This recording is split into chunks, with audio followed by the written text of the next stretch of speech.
If you want to sell art in 2026, not just content, art, you need to understand where collectors are emotionally and aesthetically. And decor trends are clues. They tell us what people crave and what they're willing to invest in emotionally and financially.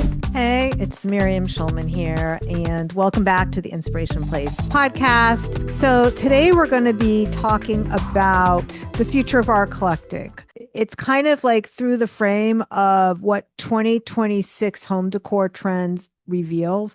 And I know I've kind of covered this ground in different ways a few times before, but it's kind of like a diamond where you want to like turn that diamond and look at the diamond from different angles. And it's such good information. I know people love these episodes because it really helps you think about your art differently. One of the things I shared inside of my artist incubator coaching session lately, I was talking to an artist who paints kind of small plein air paintings and her challenge about going bigger. And I said, listen, Sandy, don't think about it as you're painting bigger because it'll sell better. Think about it as this is your next creative edge. And that's how I want you to think about all of these trend videos. Don't think of it as prescriptive, you have to do this and to bury your voice, but to think of it as invitations on how to expand your art practice, how to grow yourself as an artist, how to create a new growth edge for yourself. The thing about home decor, it's never about the interiors. Okay, well, what is it then?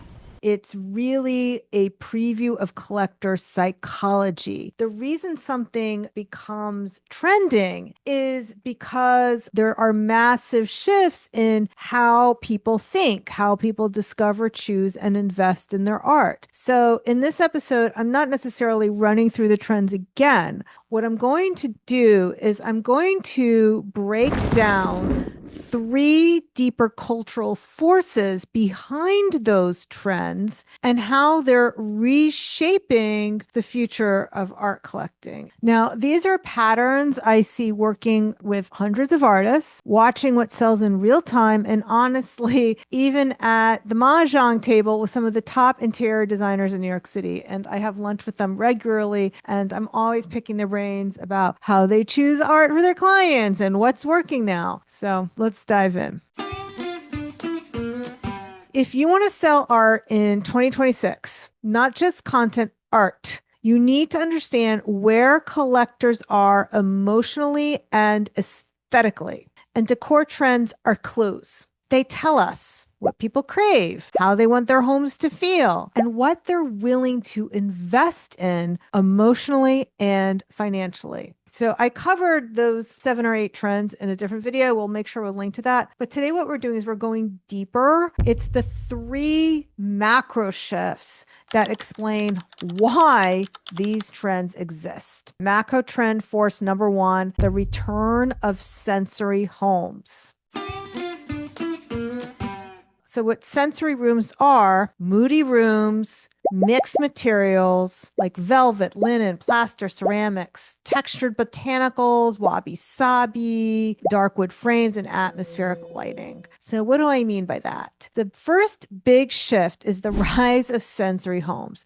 These are environments designed to calm, ground, and emotionally regulate our nervous systems. We're living in a hyper-stimulating, AI-saturated world. Notifications, ding, ding, ding, content, information overload. And yeah, people are exhausted. So in 2026, homes need to be our emotional sanctuary. And that's why we're seeing moody palettes, tactility, visible handiwork, repair aesthetics, natural materials, and dramatic lighting. And this isn't just a design trend, it's a nervous system trend. We're also going to link to the episode with my friend Anna Holtzman. She talks a lot about nervous systems that I think you're going to want to tune into. But here are the implications for the art world. Collectors want depth, texture, and atmosphere, and they want art that feels like a portal, not a poster. This is why cyanotypes, textiles, mixed media, expressive landscapes, and pieces with shadow and dimension are moving so well right now. Anything handmade, imperfect, tactile, especially for women over 40, signals comfort, soul, and restoration. So it's the opposite of flat, sterile Instagram minimalism. That was a very difficult trend to really achieve anyway. I've talked about this. It's that Apple store look that Kim Kardashian and Kanye did, like the all white sofa, all white apartment. Nobody can do that. Artists, if you're listening and thinking, how do I get that kind of clarity and direction in my own art business? And I've got the perfect next step for you. Join me for the Live Artpreneur Bootcamp. It's a 3-day interactive training designed to help you sell more art without relying on social media. Instead, I'll walk you through my proven passion and profit framework and show you exactly how to attract the right collectors, build a loyal audience, and grow your income with more ease. Day 1 is all about clarity. Day 2 is about focus. And day 3 is all about commitment. You'll get hands-on, real-time coaching from me and leave with a step-by-step plan to take your art business to the next level. Reserve your free spot now at schulmanart.com/bootcamp. Okay, so here are your marching orders, action steps for you, artists. If your art has texture, movement, or mood, photograph it up close so people can actually see it. Show the surface. Show the hand of the artist. Buyers want to feel the work through the screen. All right, macro force number 2, the rise of story-rich spaces. The second shift is story-rich spaces, home designed around identity, memory, and meaning. People are rejecting the catalog perfect home. They want spaces that feel lived in and personal. And that's why heritage maximalism is taking off. Not clutter, curation. Not collecting everything, collecting what matters. So here are the art implications. This is massive for the art market. Collectors are choosing art that reflects their identity, their heritage, their belonging, their spiritual beliefs, their subculture, and their values.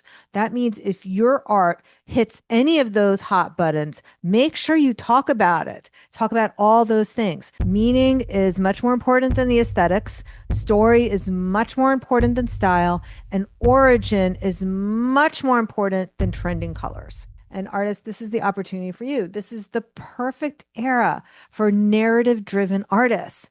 If your work has symbolism, emotional meaning, or roots in your own personal story, share it. And small works, they are thriving right now because they easily slot into that curated story wall. But here's what I want to tell you. A lot of collectors are not able to implement this style well. You have to help them imagine it. So 2 tips. Create a gallery wall. If you have small works, create a gallery wall in your studio and photograph that to show artwork of different sizes, different shapes, mirrors, with your small works kind of integrated among that to show collectors how those small art can exist. And in addition, I would create an in situ of what your art might look like on a bookshelf.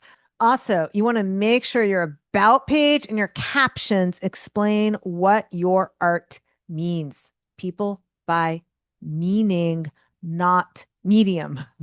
This is what makes your art collectible.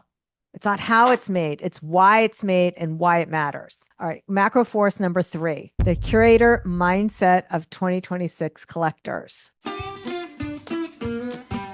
The third shift, and my favorite, is what I call the curator mindset. After years of maximalism and then back to minimalism and now back to maximalism, curators are actually done with extremes. So they want intentionality. They're choosing fewer, bigger, more meaningful pieces, not 10 little things you forget about, but 1 to 3 focal points that define the room. And that's why I'm very hesitant when I learned about the trend about doing gallery walls to really talk about it too much with artists. So even though it's true that a small work can sell for that purpose, a lot of individual art collectors have trouble imagining it. And they much rather buy one big artwork to fill the wall than have to figure out like a bunch of little things. It's something they can't really imagine too easily. It's a lot of work. It's very difficult to do. Hey, artist friend, quick pause. If you've tried everything to sell your art and nothing seems to work, I want you to know it's not your fault. There's so much noise online from people calling themselves coaches who lack experience and, quite frankly, integrity. I've been selling my art for over 20 years, and I've helped many artists get over the 6-figure mark, which is why I've created my 3-day free bootcamp so you can get a taste of my strategies. I'll walk you through the exact steps to make money from your creativity. You'll learn how to attract collectors, price your work with confidence, and build real momentum without selling your soul or spending hours on social media. Come join us and get the real deal, a roadmap for how to run your business. Come join us at schulmanart.com/bootcamp. All right, so let's talk about the implications for the art world. So this shift is why large-scale work sells. Diptychs and triptychs sell. Bold compositions sell. Oversized botanicals sell. Expressive abstracts sells. And they're selling at higher price points. 2026 collectors are thinking like curators. They don't want decor. They want a focal point with soul. So if you make large work, this is your moment. If you don't, create collections designed for scale. And like I told Sandy, it's not about creating larger because it will sell. Think about creating something larger because that's your next creative growth edge. That's your next evolution as an artist. Think about Monet. When early in his career, he was painting small canvases. By the end of his life, he was creating that huge water lilies at Giverny. That was an artistic evolution. He wasn't doing this because he thought it would sell better. Okay. Show your work installed in a room at scale so buyers can imagine living with it. How artists should adapt to these macro shifts.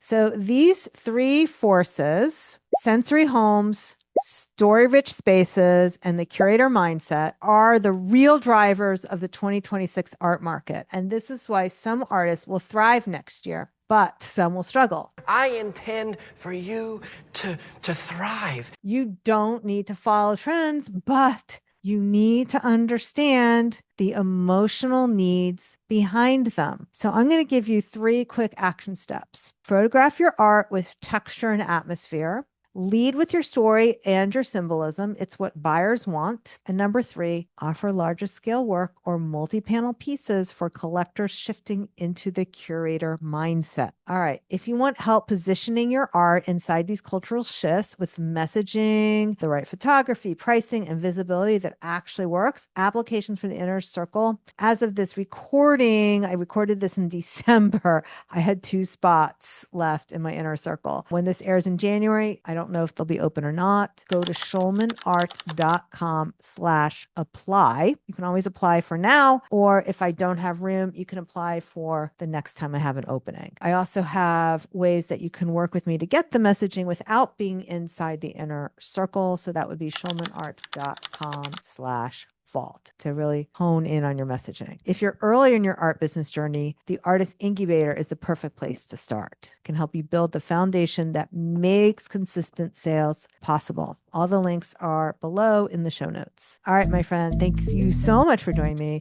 Let me know in the comments which is these 3 forces you're already seeing in your own collectors or which ones you want to lean into next.